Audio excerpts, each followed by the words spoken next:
There was a time when you tried, not half-heartedly, genuinely. You made the effort, took the steps, believed, at least enough to act, that things could be different. And somewhere along the way, without a single identifiable moment you can point to, that belief quietly stopped being available to you. Now, when someone suggests a solution, something in you already knows it won't work.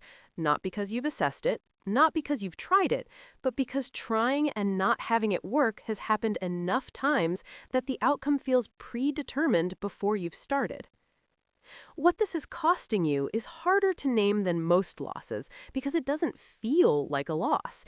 It feels like realism, like finally seeing clearly.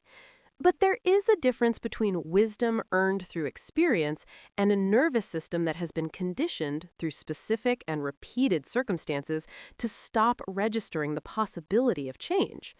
That conditioning has a name, and it explains more than you might expect. What you are experiencing is learned helplessness, a psychological state first identified by researcher Martin Seligman through a series of foundational experiments that demonstrated something striking.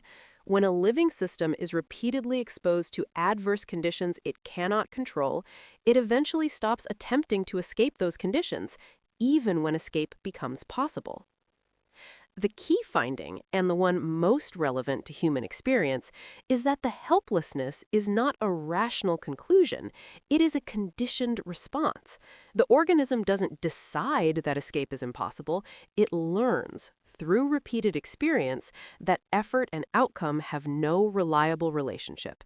And when that learning takes hold, it applies not just to the original situation, but to new ones. What the next 2 minutes explain is the specific way that conditioning installs itself and why it is so difficult to override through motivation or positive thinking alone. The common interpretation of the state is that the person has given up, that they lack resilience or discipline or the willingness to keep going when things are hard. That interpretation makes it a character problem.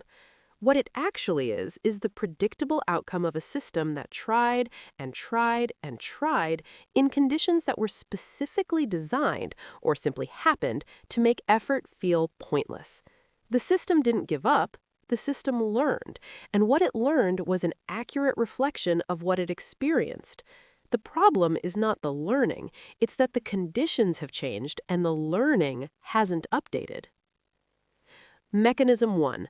Repeated, uncontrollable outcomes rewire the expectation of agency. The human brain is built around a fundamental assumption that actions produce outcomes. Effort leads somewhere. Choice has consequences. This assumption is so foundational that when it is violated repeatedly, it doesn't just change how the person thinks about a specific situation, it changes their baseline relationship with agency itself.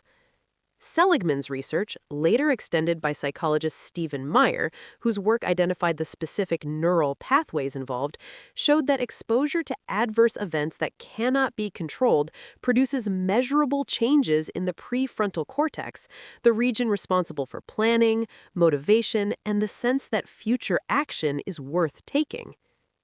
In practical terms, if your early experience or a significant period of your adult life involved circumstances where your effort consistently produced no reliable improvement, an unstable home environment, a relationship where no amount of accommodation made things better, a work situation where the rules kept changing, your brain did not conclude that those specific situations were uncontrollable. It concluded that effort and outcome were generally unreliable. That conclusion is now applied automatically to new situations, including ones where effort would actually make a difference. Mechanism 2. Helplessness protects you from the pain of trying. There is a second mechanism that is less discussed but equally important. Not trying is protective. If you don't attempt something, you cannot fail at it. And for a nervous system that has accumulated a significant history of trying and not having it work, the anticipation of failure carries real emotional cost. Psychologist Carol Dweck, whose research on mindset and the psychology of achievement has been widely replicated, identifies this as a fixed performance orientation, a state in which the primary motivation is no longer to improve or grow, but to avoid the experience of inadequacy that comes with trying and falling short. The person who has stopped trying is not lazy. They are managing a very specific kind of pain, the pain of hope not being met, and not trying, while it costs them progress, reliably prevents that particular pain from occurring again. When someone suggests a solution to a problem you've been carrying, your first internal response is a quiet, settled sense that it won't work before you've engaged with the suggestion at all. You have a specific relationship with hope, cautious, almost suspicious of it. Allowing yourself to want something feels riskier than not wanting it. You describe your current situation as realistic rather than negative. The distinction feels important to you. You can identify, looking back, a period or series of events where trying consistently produced nothing, where the effort and the outcome had no reliable relationship. You feel more comfortable preparing for things to stay the same than imagining them changing. You have not given up. You have a nervous system that learned through real experience that the gap between effort and outcome was not reliable. That was an accurate reading of what happened. It does not have to be a permanent reading of what is possible.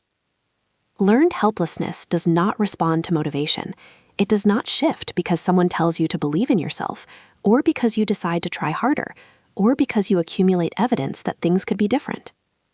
It shifts when the nervous system accumulates new experience, small, controlled, repeated evidence that effort and outcome have a reliable relationship again.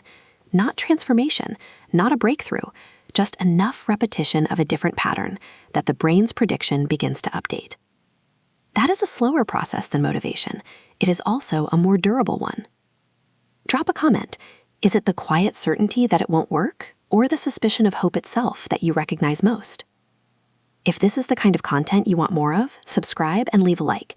It's the best way to make sure the next one finds you. Next, why you can't ask for help even when you're drowning, and why self-sufficiency became the only option that held safe.